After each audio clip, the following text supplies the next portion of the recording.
Her true face unmasked, the story of Queen Mary's rise as a person.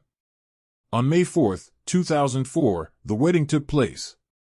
None of the 2.5 million Danes who saw Mary Donaldson walk down the church aisle will forget the struggle of Crown Prince Frederick to hold back tears, nor did the foreign viewers. "This is better than the Oscars," said an American TV commentator after the wedding. It was time to roll up the sleeves now. Mary held the title of Crown Princess and had to find her own special tasks and her place in the royal family.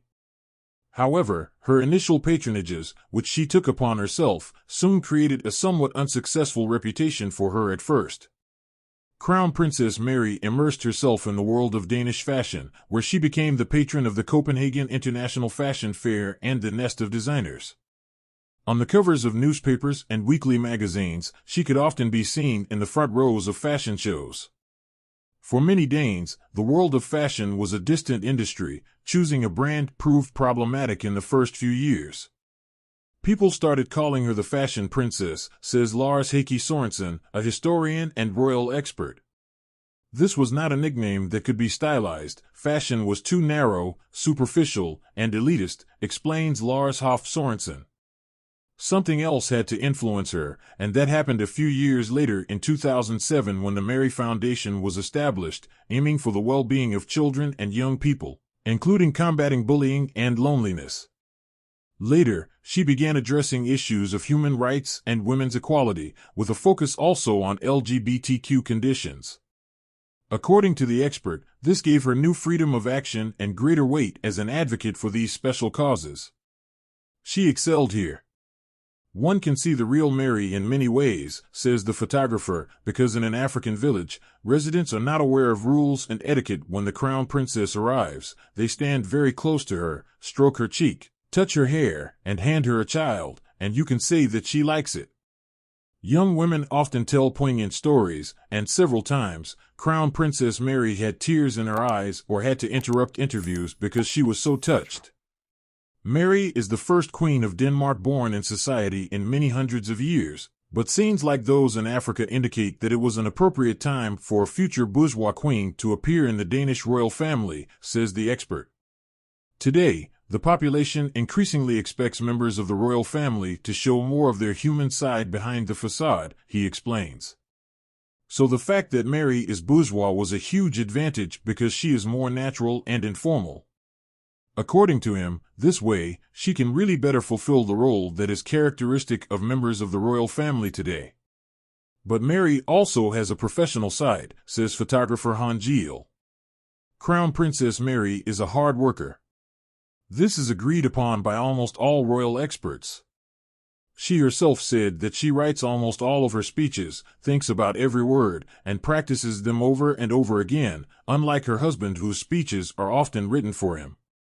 The nervous and insecure Mary Donaldson is long gone. When Crown Princess Mary goes to official events, she always makes sure to provide photographers with the best conditions so they can take a good picture and tell the story at home. But photographers often stand before Crown Princess Mary, and if they see a little girl standing ready with flowers or another obvious opportunity to be photographed, they cross their fingers for Mary to see it too, and she never disappoints. She has an eye on every finger. Others may not notice the little girl with the flowers, but she does.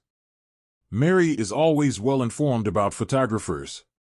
For example, several times, she looked into the eyes of the Crown Princess and, thanks to that, she was able to direct her and the rest of the company elsewhere so she could take good pictures. For example, when Mary was on a trip to Aachen where she was given a chair in which Queen Ingrid sat, she immediately felt that the photographers had one big hope. Then she says, "I think I'll sit here on the chair," because she felt that's what the photographers wanted. She has an eye and a sense of what's good. She is very responsive and very persistent, friendly, says Han Giel.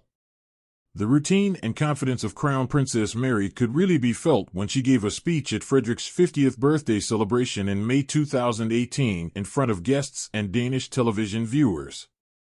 Crown Princess Mary stepped onto the podium and spoke for the first time in an official capacity in front of her husband. This speech made guests and Crown Prince Frederick laugh and cry. She talked about her husband in Lyra and his bad jokes, but she also became serious and sensitive. Sometimes we hit the bullseye without even aiming. That's how I feel about her meeting, among other things, she said. It was a long journey from the unsure Mary Donaldson at the press conference in 2003 to the confident woman who gave Danes a rare opportunity to see her more relaxed and humorous side. In the same year, she received an award for the Performance of the Year from the Danish Speakers Association, with the speech praised, among other things, for its humor and closeness, but also because it was not particularly royal, rather, a normal family story. What are your thoughts on this? Let me see them in the comments. Thanks and have a nice day.